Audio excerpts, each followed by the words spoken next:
consciously or unconsciously, put the media in a quandary. Journalists look for dirt, for government bungling, for military incompetence. But here you had a situation where the military was at the forefront of a politically correct movement: equality of women. The media personalized the Gulf War with endless interviews of women doing men's jobs. This hype, I think, helped set the tone for the positive reporting of the war in general. Of course, many male soldiers, sailors, and airmen felt a little left out, and certainly veterans of my generation felt totally disenfranchised and retroactively snubbed and unfairly portrayed. Be that as it may, the net result was a good war as opposed to a bad war. Regarding the bad war, I served in the United States Army from April 1966 to April 1969. During that time, I took my basic combat training at Fort Gordon, Georgia, my advanced infantry training and leadership school training at Fort Dix, New Jersey, and attended Infantry Officer Candidate School at Fort Benning, Georgia. After training troops at Fort Benning, I went to the Jungle Operations Course at Fort Gulick in the Panama Canal Zone, then shipped out to Vietnam and served as an infantry platoon leader with the 1st Air Cavalry Division.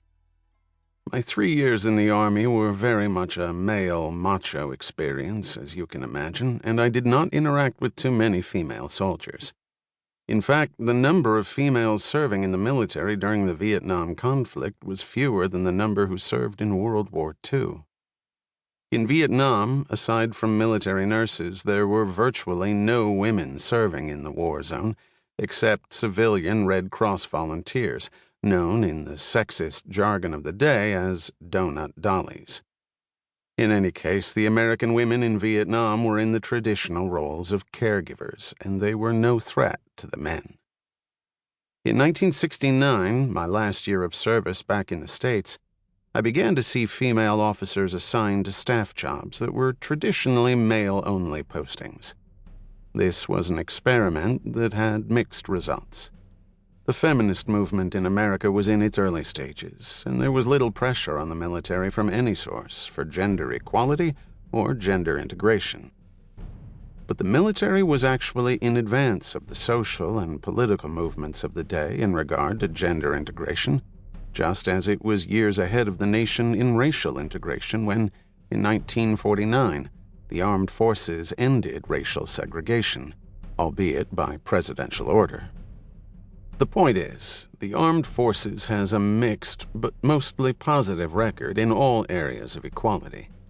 This is partly a result of the nature of the organization. By that I mean, if you're going to ask a black man to fight and perhaps die, then you can't treat him as a second-class citizen.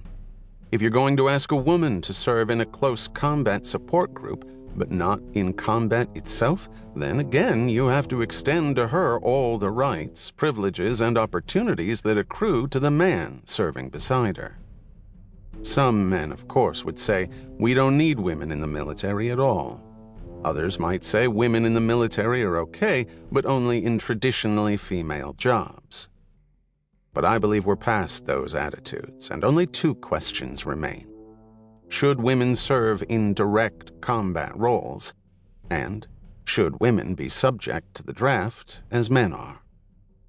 Those are difficult questions, and they are not directly addressed in The General's Daughter, though there is a subtext in the book that raises these questions of full equality. When I set out to write this post-Gulf War novel, the first thing I decided was that this novel was not going to be a polemic. It was going to be as fair as possible to the men and women who serve in our military. It was going to be fair to the Army, and fair to the concept of a gender-mixed military.